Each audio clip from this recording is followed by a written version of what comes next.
वहीं एनसीसी के मंच से प्रधानमंत्री मोदी ने एक बड़ा बयान दिया है। प्रधानमंत्री ने कहा है कि आज देश को तोड़ने की साजिश की जा रही है, लेकिन लाख कोशिशों के बावजूद लोग कामयाब नहीं होंगे। जो लोग देश को तोड़ने की साजिश रच रहे हैं वो कामयाब नहीं होंगे। ये बड़ा बयान प्रधानमंत्री नरेंद्र मोदी की तरफ से दिया गया है। एनसीसी के मंच पर जब वो मौजूद थे तो किस तरीके से यहाँ इन बातों का जिक्र किया कि किस तरीके से आज देश के खिलाफ साजिश की जा रही है, देश को तोड़ने की कोशिश जो है वो की जा रही है। लेकिन एक मैसेज उन देश विरोधियों को दिया है कि आप कितनी भी कोशिश कर लीजिए, आप कामयाब नहीं हो पाएंगे। देश को तोड़ने के कई बहाने ढूंढे जाते हैं, भांति भांति की बातें निकाल करके मां भारती के संतानों के बीच में दूध में दरार करने की कोशिशें हो रही है। लाख कोशिशें हो जाए, मां के दूध में कभी दरार नहीं हो सकती। नमामि शंभो नमामि शंभो नमामि शंभो।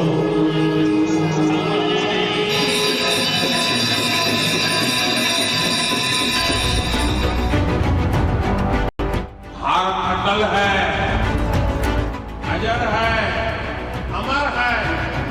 ये शक्ति हमारे समाज की शक्ति, देश के कोटि कोटि जनों की शक्ति। आजकल शॉर्टकट का जमाना है। ज्यादातर लोग आरोप करते हैं, आलोचना नहीं करते। लोकतंत्र पे आक्रमण हो रहा है। परीक्षा पे चर्चा मेरी भी परीक्षा है। 2024 का महासंग्राम बस एक साल आगे है। महासमर में 400 दिनों से भी कम वक्त बचा है और हिंदुस्तान का विपक्ष बेचैन है, क्योंकि 24 में चूके तो विरासत वाली सत्ता और राजनीति के अध्याय में न जाने कितने कालखंड के लिए वनवास लिख दिया जाएगा।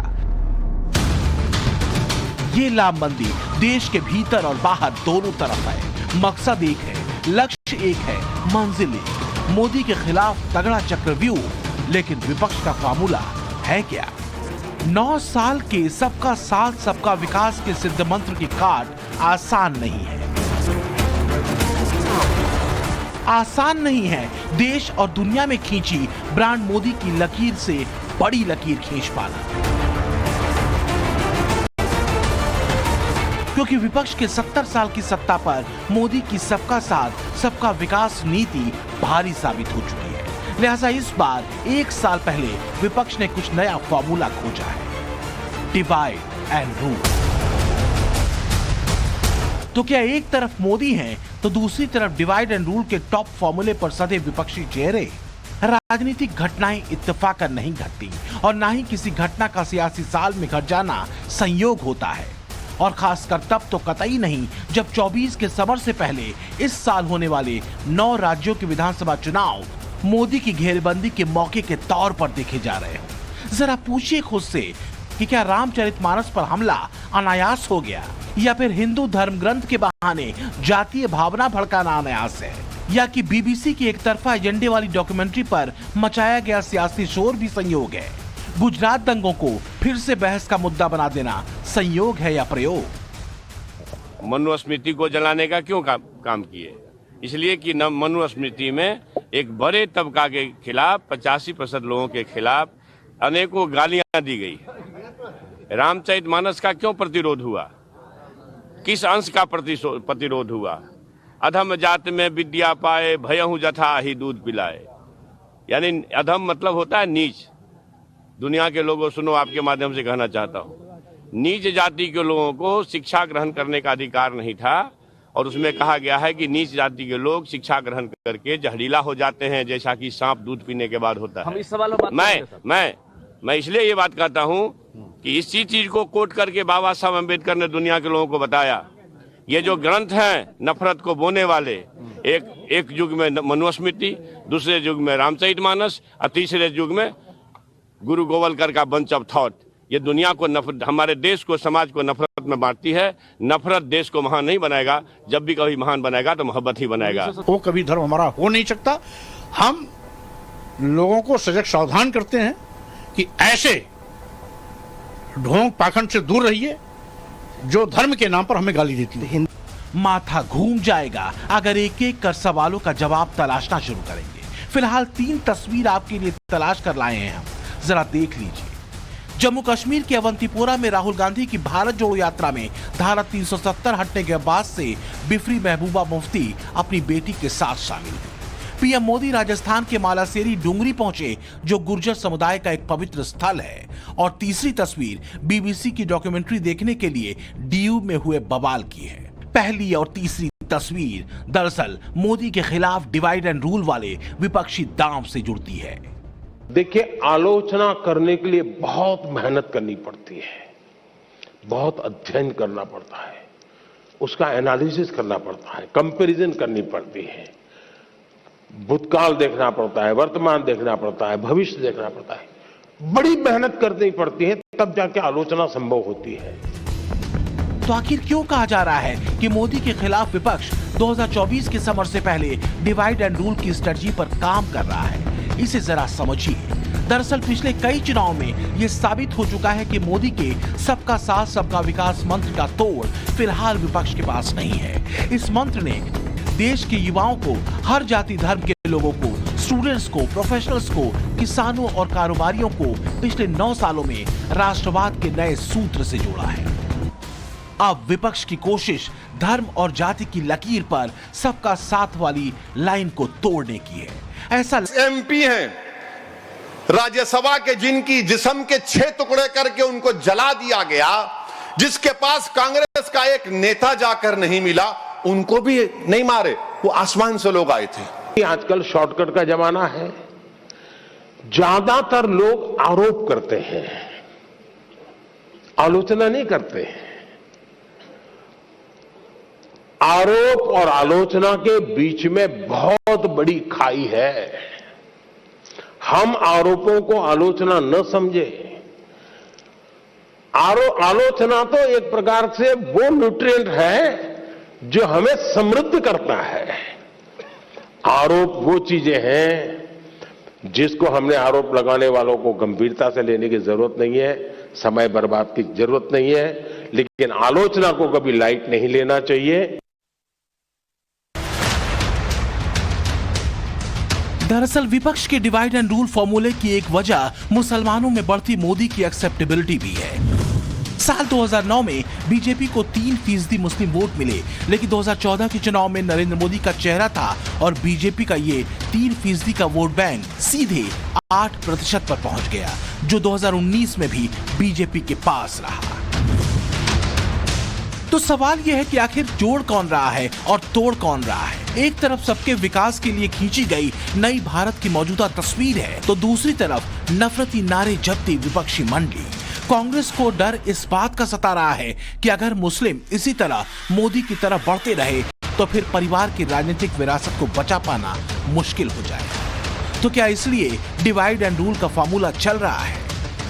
जो बीजेपी की विचारधारा, आरएसएस की विचारधारा देश में नफरत फैला रही है, हिंसा फैला रही है,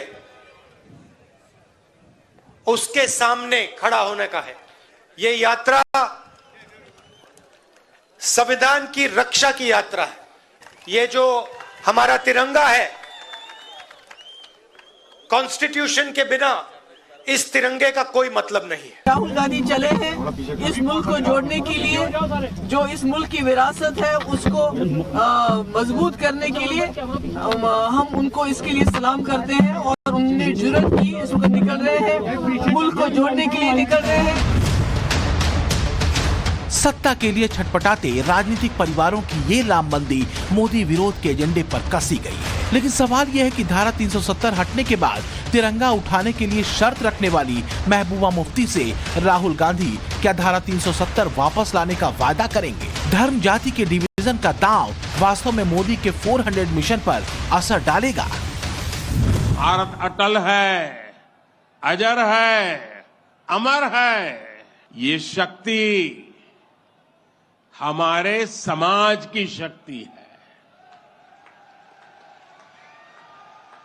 देश के कोटि कोटि जनों की शक्ति है। मोदी नई राजनीति का नया चैप्टर खोल चुके हैं और इस राजनीति ने देश के लोगों का ही नहीं बल्कि दुनिया का हिंदुस्तान की तरफ देखने के नजरिए में भी व्यापक बदलाव किया है। यही वजह है कि चाहे वो हिंदू धर्म ग्रंथों पर वार करके हिंदुओं को तोड़ने की कोशिश हो या फिर मोदी के खिलाफ विपक्ष के हाथ में दी गई बीबीसी की प्रोपेगेंडा डॉक्यूमेंट्री, इसे डिकोड बखूबी किया जा रहा है। खुद ब्रिटिश सांसद तक इस डॉक्यूमेंट्री के पीछे की मंशा को भांप रहे हैं और बता रहे हैं। It is the absolute disgraceful BBC propaganda programs that have been on over the last 2 weeks.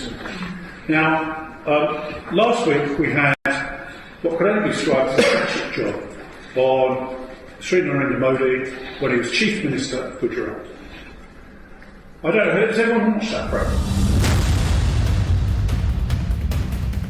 अब जरा समझिए कि धर्म और जाति के डिवाइड एंड रूल वाले विपक्ष के दांव के पीछे का गणित क्या है। 2014 के लोकसभा चुनाव में बीजेपी को 282 सीटों पर जीत मिली थी। इसमें 24% दलितों ने वोट किया था, जबकि 2019 में बीजेपी की सीटें बढ़कर 303 हो गईं, तो दलित वोट का शेयर 10% बढ़कर 34% हो गया। इसी तरह मुस्लिम समुदाय के बीच भी मोदी का विकास एजेंडा अपनी छाप छोड़ रहा है। विपक्ष इससे भी बेचैन है क्योंकि उसके सामने गुजरात और यूपी ताजा उदाहरण है।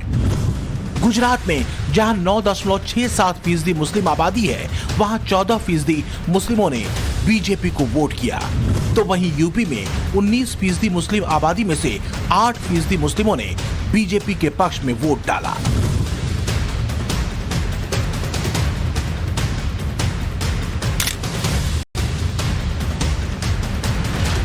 विकास, धर्म और गहरे राष्ट्रवाद की नई राजनीति के साथ मोदी भारत के भविष्य से सीधा कनेक्ट कर रहे हैं, जो धर्म जाति के नहीं, एक भारत, श्रेष्ठ भारत और सर्वश्रेष्ठ भारतीय के सपने को सच होते देखना चाहता है।